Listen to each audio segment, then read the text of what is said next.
Às vezes, a vida esconde os maiores tesouros nos lugares mais sombrios. E aqueles que o mundo ignora carregam segredos que poderiam mudar tudo. Imagine um homem esquecido, dormindo nas calçadas frias da cidade. Ninguém o nota, ninguém o chama pelo nome. Mas o que ninguém sabe é que aquele mendigo, perdido entre o silêncio e a poeira das ruas, é o verdadeiro dono de um império. Uma história de perda, poder e destino, onde o valor de um homem não se mede pelo que ele tem, mas pelo que ele supera. Essa é a história de um mendigo que dormia na rua, sem saber que era dono do banco. A noite cai sobre a cidade como um manto pesado de esquecimento. O vento desliza pelas avenidas desertas, arrastando o som distante dos carros e o eco das vidas que seguem apressadas, indiferentes à miséria que dorme nos cantos escuros. No final da Rua das Flores, sob a luz trêmula de um poste antigo, um homem repousa sobre um pedaço de papelão. O frio corta sua pele como lâminas invisíveis, mas ele não se move. Há muito tempo, aprendeu que lutar contra o frio é inútil. O corpo se acostuma, o coração se cala e a alma aprende a dormir com fome. Ninguém sabe seu nome. Ninguém pergunta. Para a cidade, ele é apenas mais um rosto esquecido entre tantos. Um mendigo, um corpo sem história, um vulto invisível nas noites de chuva. Mas se alguém se aproximasse, se tivesse coragem de olhar mais fundo, veria que há algo diferente naquele olhar. Um brilho quase imperceptível, escondido atrás do cansaço da sujeira, o brilho de quem já viu o outro lado da vida, o brilho de quem um dia teve tudo e perdeu sem entender por quê. Ele sonha, no silêncio das madrugadas, sonha com salas brancas, com pessoas sorrindo, com uma mesa grande e papéis importantes. Sonha com um nome, mas quando acorda, o nome foge. Restam apenas fragmentos, ecos distantes de um passado que parece mentira. O relógio da torre marca meia-noite. A chuva, que havia cessado, volta a cair em gotas pesadas, batendo no chão como lembranças insistentes. Ele se encolhe um pouco mais e aperta o cobertor rasgado contra o peito, como se aquele tecido gasto pudesse protegê-lo do mundo e de si mesmo. E é nesse instante que o destino decide dar o primeiro sinal. Um pedaço de papel, levado pelo vento, pousa bem ao lado de sua mão. Ele abre os olhos devagar. O papel está úmido, amassado, mas algumas palavras ainda são legíveis. Ele aproxima do rosto e lê, com dificuldade, Banco Real do Sol, Comproving the Deposito. Aquelas palavras soam familiares. Ele sente o coração acelerar, como se tivesse escutado o próprio nome sem entender. Banco Real do Sul, murmura, e por um momento o mundo parece parar. O vento silencia, as luzes piscam. É como se o universo respirasse com ele. Mas logo, a sensação desaparece, engolida pela fome e pelo frio. Ele amassa o papel e o guarda no bolso, sem imaginar que acabará de tocar a primeira pista de sua própria identidade perdida.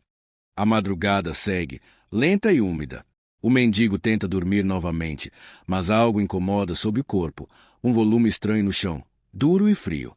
Ele se move, puxa o objeto e percebe que é uma carteira antiga de couro, gasta manchada pelo tempo. Por um instante, hesita em abri-la. Está acostumado a encontrar lixo, nunca respostas. Mas algo naquela carteira o chama, uma sensação que mistura medo e curiosidade, como se o objeto reconhecesse antes mesmo que ele o fizesse. Com dedos trêmulos, ele abre a carteira. Dentro, nada de dinheiro, nenhum documento recente, apenas um cartão dobrado, desbotado, com 3 letras gravadas em dourado, RDS. Ele passa o polegar sobre aquelas letras. Um arrepio percorre seu corpo. E, como um raio rasgando a noite, uma voz ecoa dentro de sua mente. Ricardo Duarte da Silva. O nome explode em sua cabeça como uma lembrança proibida. Ele o repete em voz baixa, como quem experimenta uma palavra sagrada. Ricardo Duarte da Silva. O som é familiar. Tão familiar que o deixa tonto. Ele fecha os olhos e imagens começam a surgir em flashes rápidos. Uma sala de vidro, uma mesa enorme, papéis sendo assinados, o toque frio de uma caneta de metal, o logotipo dourado de um banco sobre a parede. E então, escuridão. Ele abre os olhos, ofegante. O peito dói. A mente parece gritar por respostas que ele não consegue ouvir. Será que sou eu? Sussurra e a voz se quebra. A ideia é absurda.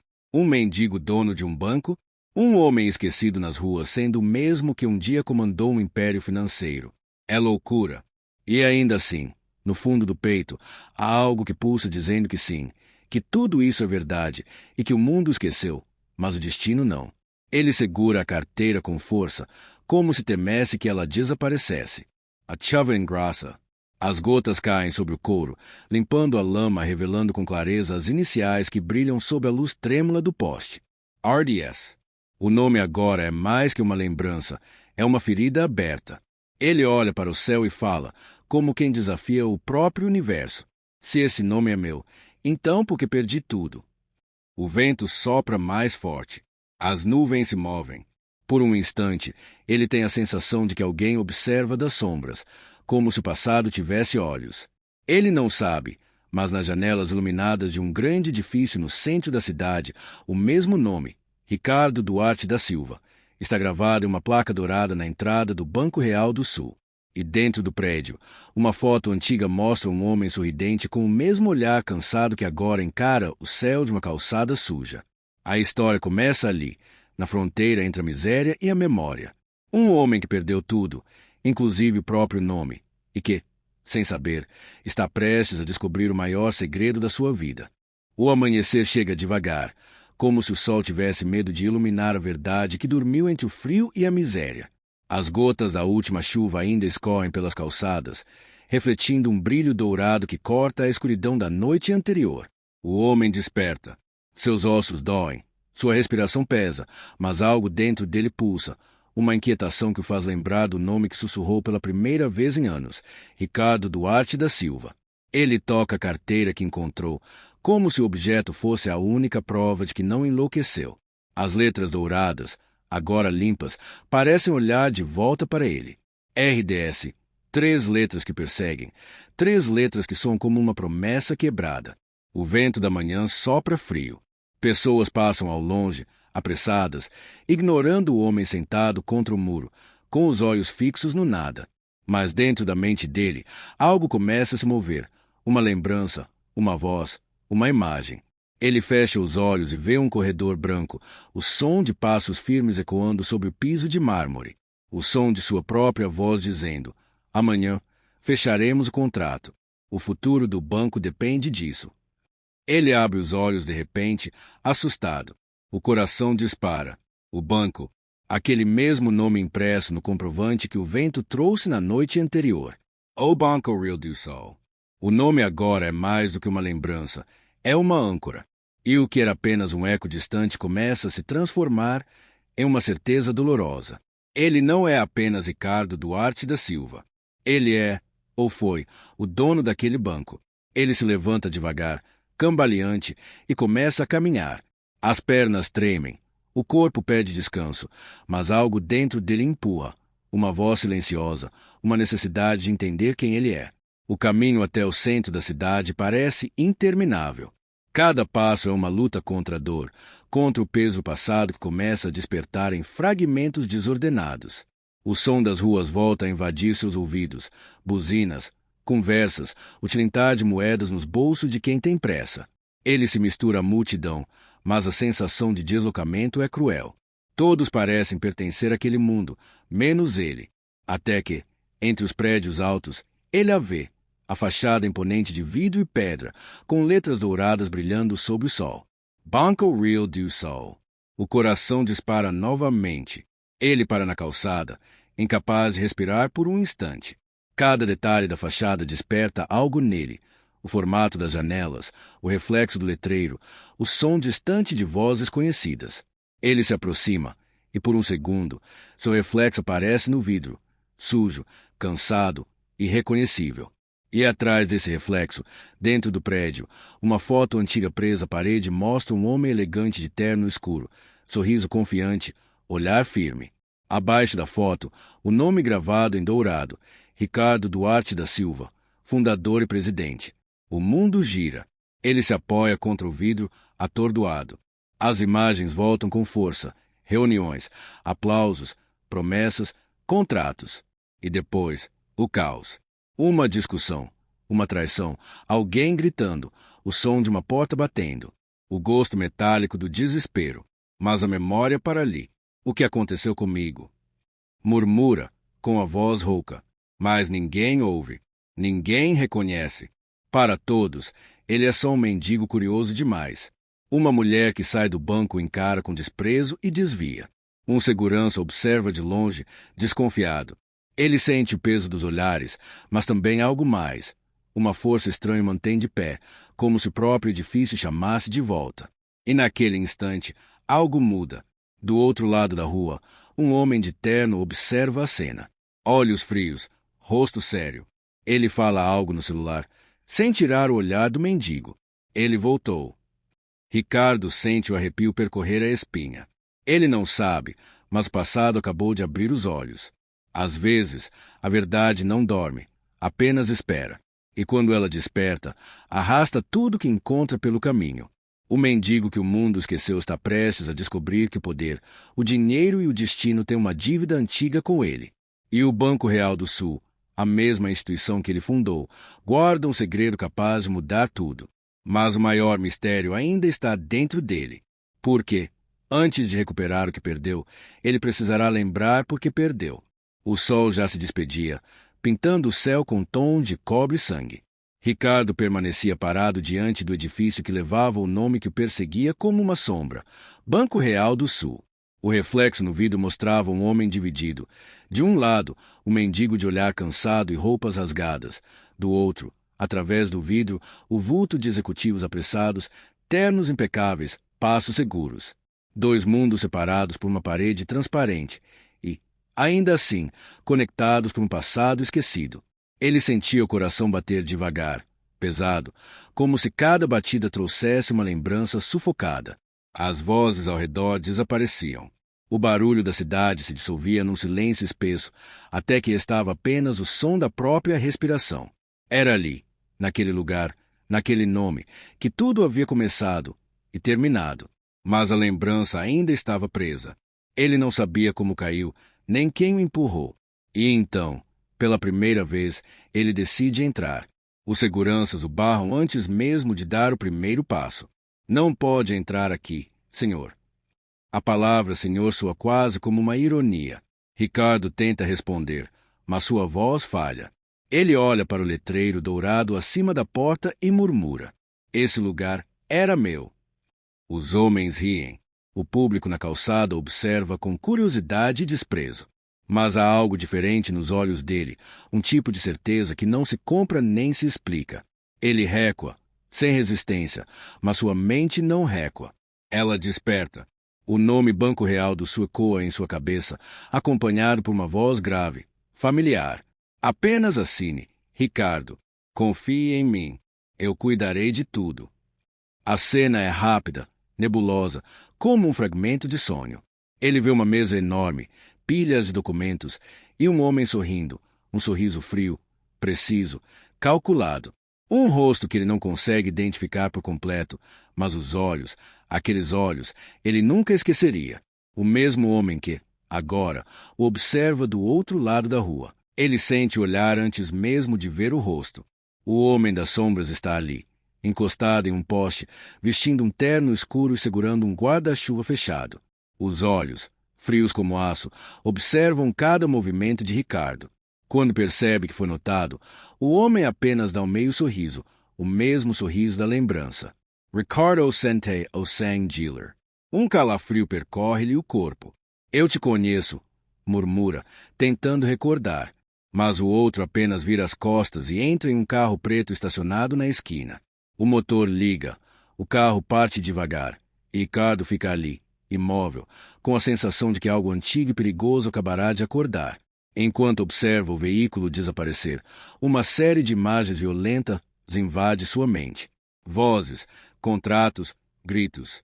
Ele lembra da assinatura, do olhar de confiança que deu ao homem das sombras. E, finalmente, da traição. O banco, o império que construiu com anos de trabalho, foi tomado dele, mas não à força, com uma assinatura, calma confiança, e com uma mentira. A lembrança é tão forte que o faz cair de joelhos.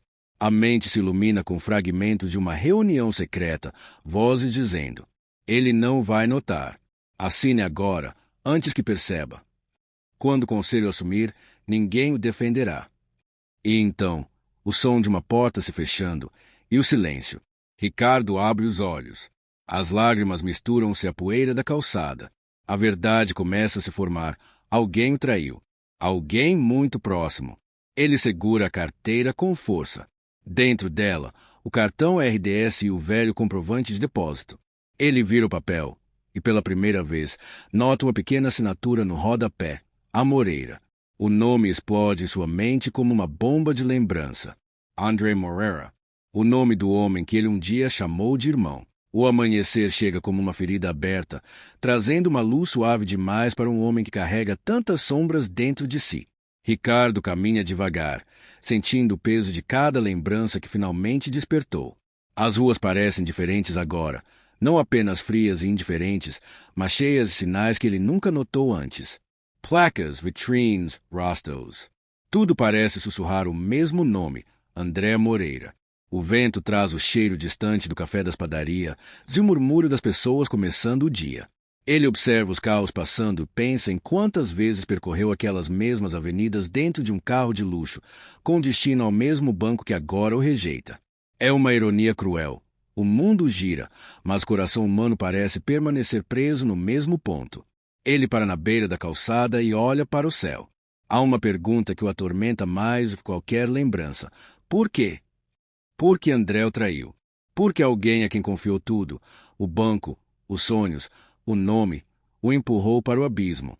O silêncio não responde. Mas, em meio ao vazio, surge algo inesperado. Uma lembrança antiga, doce, quase esquecida. 2 jovens em uma pequena sala, sonhando em fundar algo grande, rindo das próprias ambições, acreditando que o sucesso os tornaria imbatíveis. Ricardo lembra das palavras de André naquele dia. Nada poderá nos separar. Irmão. Ele fecha os olhos. A memória corta fundo, porque sabe que aquelas palavras não eram mentira. Um dia foram verdadeiras. E talvez, em algum lugar no passado, André também tenha se perdido. Mas Ricardo não quer vingança. Pelo menos, não ainda. O que ele quer é a verdade. A verdade, no entanto, é caprichosa. E às vezes, ela vem ao nosso encontro quando menos esperamos. Ricardo entra em um pequeno café no centro da cidade. As mãos tremem, a respiração falha. Ele se senta no canto, pedindo apenas um copo de água. O garçom observa com desconfiança, mas serve. Ele está acostumado a olhares assim. Mas desta vez, algo diferente acontece. Do outro lado do salão, um homem entra. Terno escuro, olhar firme, expressão contida. Ricardo sente o corpo inteiro enrijecer. É ele, André Moreira. O tempo parece parar. O barulho dos talheres, as conversas, o som da chuva lá fora, tudo desaparece. Só aquele olhar. 2 passados colidindo no presente. André hesita por um segundo, reconhece o rosto diante dele, sem dizer uma palavra, se aproxima. O silêncio entre eles pesa mais do que qualquer frase. Quando finalmente se senta à mesa, André tira os óculos, passa a mão pelo rosto e diz, com a voz baixa e contida: Eu achei que você estivesse morto. Ricardo Oncara. As palavras soam como uma lâmina. E você se importou. Pergunta, com o tom carregado de mágoa e incredulidade. André abaixa o olhar, evita a resposta. O silêncio fala mais alto. Durante longos segundos, nenhum dos dois se move. A chuva intensifica, batendo contra o vidro com força, como se o tempo quisesse lavar o passado. Finalmente, André murmura: Você não entende. Ricardo, eu não tive escolha. A frase ecoa, e Ricardo sente algo dentro dele se partir outra vez. Mas antes que ele possa responder, André continua. O banco estava em ruínas. Havia dívidas, ameaças. Se eu não tivesse assinado, teríamos perdido tudo. Ricardo ri, uma risada amarga, sem alegria. Perdido tudo? Eu perdi a minha vida. André, o que mais havia para perder? Os olhos dos dois se cruzam, e por um instante há algo verdadeiro ali. Culpa, dor, arrependimento. André se levanta, deixando uma pasta sobre a mesa. Aqui estão as provas. Alguém nos usou. Ricardo, Eu também fui traído. Ele se afasta antes que Ricardo possa dizer qualquer coisa. A porta do café se fecha e o sino acima dela tilinta como um aviso do destino. Ricardo fica parado, olhando para a pasta fechada à sua frente. O nome no canto superior é um soco em sua alma. Grupo Monte Verde, Aquisição Banco Real do Sul. Um novo nome entra em cena, e um segredo ainda maior se aproxima. A manhã nasce silenciosa, envolta em uma névoa densa que cobre os prédios altos da cidade como se o próprio tempo quisesse esconder o que está prestes a acontecer. Ricardo caminha em direção ao edifício com o nome que agora domina seus pensamentos, Grupo Monte Verde. O frio da manhã não o incomoda mais. O corpo está cansado, mas o olhar firme revela que o homem que chegou ali não é mais o mesmo que dormia nas ruas. O mendigo que perdeu tudo morreu na calçada. O que caminha agora é o sobrevivente, o homem que atravessou o esquecimento, a dor e a traição em busca de uma só coisa, a verdade. A pasta deixada por André pesa em suas mãos. Dentro dela, os documentos que revelam o último elo do mistério. Ele sabe que o que encontrar pode destruí-lo, mas também pode libertá-lo. O hall do edifício é luxuoso, silencioso, com mármore branco e luz dourada refletindo em cada parede. À medida que caminha até o elevador, as lembranças o seguem. O banco, os contratos, os rostos, as promessas. Tudo o que foi perdido retorna em fragmentos. Quando as portas se fecham atrás dele, o reflexo no espelho de aço mostra algo novo. Um homem que não é mais vítima do passado, mas o herdeiro do próprio destino. O elevador se abre no último andar. Um corredor longo, silencioso, conduz uma porta imponente com o símbolo dourado do grupo. Ricardo Respira Fundo e Impera Porta. A sala é ampla, cercada por janelas que mostram a cidade lá embaixo. Homens e mulheres de terno estão reunidos ao redor de uma mesa. No centro, uma mulher de cabelos grisalhos e olhar severo observa com atenção. O senhor é? Ricardo coloca a pasta sobre a mesa e responde, com voz firme. O homem que vocês tentaram apagar. O silêncio é absoluto. Ele abre a pasta e espalha os documentos. As folhas deslizam sobre o vidro como fragmentos de uma vida esquecida. Contratos, assinaturas, transferências. Todos levam ao mesmo destino, Grupo Monte Verde. Vocês compraram o Banco Real do Sul, mas antes disso, vocês o destruíram. A mulher o encara, imóvel. Os executivos trocam olhares tensos. Ricardo pega uma última folha, uma carta. O papel é antigo, com o selo do banco original. Ele a ergue e lê em voz alta. Ricardo Duarte da Silva será afastado de suas funções por instabilidade mental. As palavras ainda queimam como fogo. Ele fecha os olhos e sussurra. Foi assim que vocês me silenciaram. A mulher suspira e, pela primeira vez, sua voz sai baixa, quase humana. Você nunca foi o inimigo, Ricardo. Era ameaça. Ele se aproxima, com o olhar fixo nela. A ameaça ao quê? Ela sorri, um sorriso triste, e responde. A verdade. O banco sempre foi seu, mas o dinheiro nunca foi nosso. Nesse instante, uma memória perdida retorna. Ele vê André, desesperado, tentando avisá-lo. Vê o momento da assinatura, o golpe armado e a mão de alguém desconhecido sobre o contrato, a mesma mulher à sua frente. A verdade o atinge com força. O inimigo sempre esteve acima de todos. O banco foi apenas o começo. E o mendigo era o único que nunca foi corrompido. O silêncio enche a sala. A verdade, enfim, está nua. Ricardo pega a carta e a guarda no bolso. Ele não grita, não acusa, não se vinga. Apenas vira as costas e caminha até a janela. Lá fora, a cidade brilha, indiferente, viva, real. Ele não precisa mais provar nada. O passado foi revelado, o nome recuperado, e o homem que dormia nas ruas agora desperta como alguém que entendeu que riqueza não é poder, mas liberdade. Enquanto o sol rompe as nuvens, sua voz ecoa, calma e firme. Podem ficar com o banco. Eu voltei para recuperar o que o dinheiro não compra. E sai. Lá fora, o vento sopra leve, como se o universo respirasse aliviado. O mendigo desaparece entre a multidão, mas sua história fica. A história de um homem que dormia na rua, sem saber que era dono de um império.